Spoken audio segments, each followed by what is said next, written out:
At 67, I hope I look as good as Sam Jackson does in his latest film, The Hateful Eight.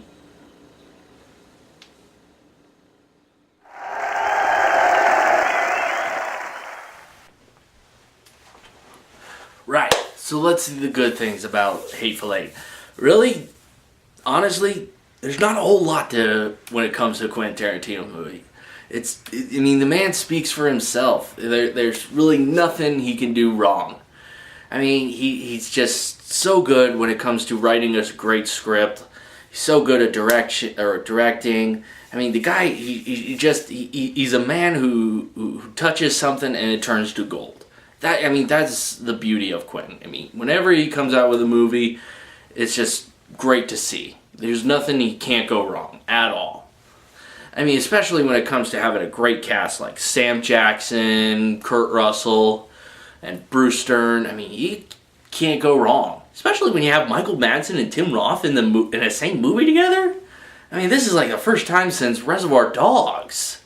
I mean, it's like, we might as well, I mean, it's like they apologized for Tim Roth having shoot him in Reservoir Dogs. I mean, unless Michael Madsen cut Tim Roth's ear off, then that's a whole nother saying, I'm sorry. But other than that, I mean, it's just the movie. I mean, whenever it comes to a Quentin Tarantino movie, there's really not a whole lot to say. The man speaks for himself, and he's so good at what he does.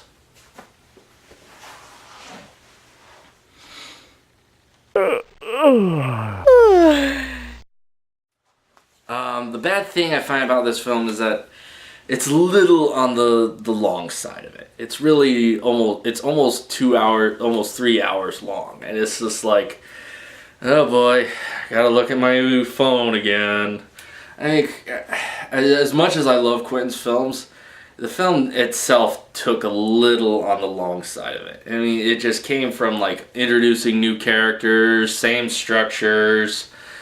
It was just, in a sense, I did feel a little on the bored side of it when it came to watching The Hateful Eight. It was just really, I don't mind watching a Quentin Tarantino movie, but at least cut down a bit. I mean, just at least make it at least 2 hours long. That's all. I mean, that's really all I could think of when it comes to the bad side of this.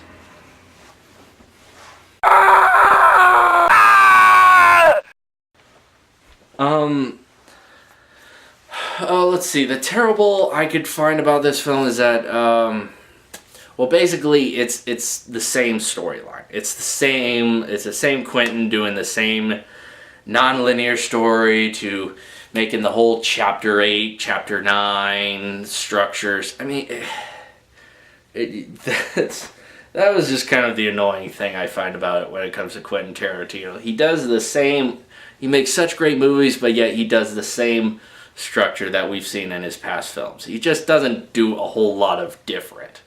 I mean, if you take a look back at like Pulp Fiction, there's not a whole lot of different. I mean, yes, there is the non-linear part, but when you cut across to Kill Bill to all the way to Hateful Eight, it's the same chapters on each movie, and it's just like, come on, do something different, Quentin. I mean, seriously. I mean, that's just the bummer side of this, I find. I mean, it just, he could at least done something different.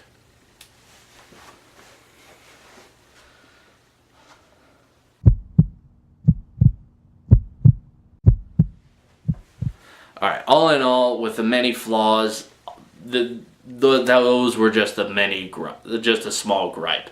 Really, the film speaks for itself. It's a great, entertaining movie from start to finish. All I could say, sum it up in 3 words. God bless QT. Those 3 words.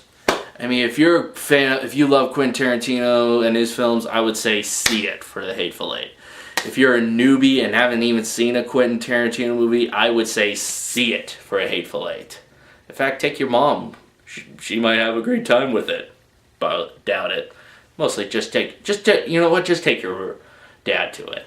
Then he'll have a great time. I'm the Movie Zealot. If you want to see my full review, go to themoviezealot.com.